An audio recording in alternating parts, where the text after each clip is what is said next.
మంచిర్యాల జిల్లా మందమరి పట్టణంలో దొంగలు రెచ్చిపోయారు. 63వ నెంబర్ క్వార్టర్లోకి చొరబడ్డ దొంగలు 8 తులాల బంగారం దోచుకొని పోయారు. కుటుంబంతో సహా గుడికి వెళ్లి వచ్చేసరికి దొంగలు ఈ చోరికి పాల్పడ్డారు. అంటే మనం కామన్ మాట్లాడుకుందాం. ఇప్పుడు బయట ఉండోళ్ళకు అటు సైడ్ నిర్మాణ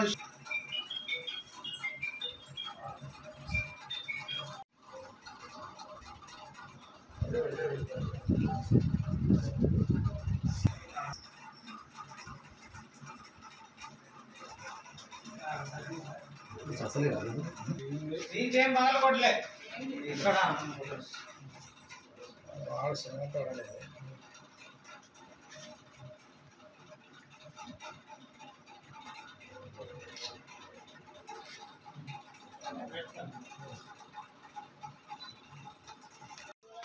అయితే ఇప్పుడు ఇది ఈ తర్వాత సింగిల్కి సంబంధించింది కాదు.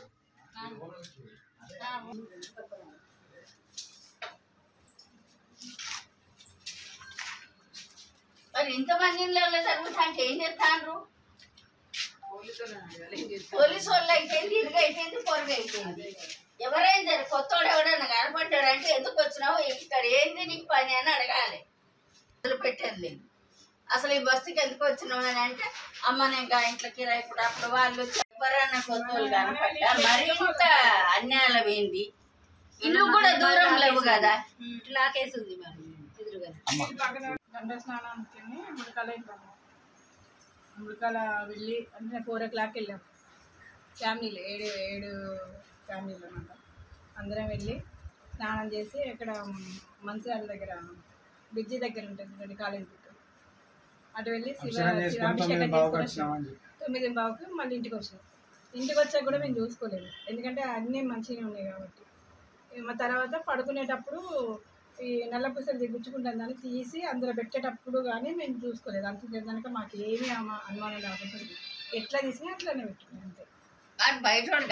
అది ఓపెన్ చేసిన తర్వాత జిప్పు ఓపెన్ ఉందని మాకు అనుమానం వచ్చి చూసేవరకు ఇంకప్పుడు ఖాళీ మొత్తం ఖాళీ ఉంది. అప్పుడు నేను పడుకున్నా, నిద్రపోయింది ఆల్రెడీ. నేను మొత్తుకునేసరికి అంది ఎవరో దొంగలు పడ్డట్టు మొత్తం కవర్లు అసలు ఏం లేదని అంటే అప్పుడు గబగబ వచ్చి మళ్ళీ ఇంకో బీరో చూస్తే అది లాక్ చేసే ఉంది. ఓపెన్ చేస్తే అందులో కూడా ఏంది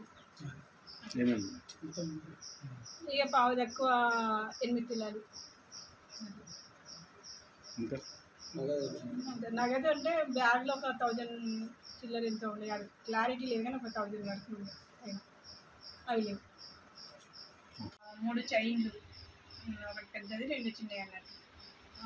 మాటీలు, జిద్దులు 2 జతలు, చిన్న కమ్మలు ఒకటి పెద్దది, ఇంకా బ్రాస్లెట్ అదే కడియం అదన్నీ చేతులు వేసుకొని రాలే నేను.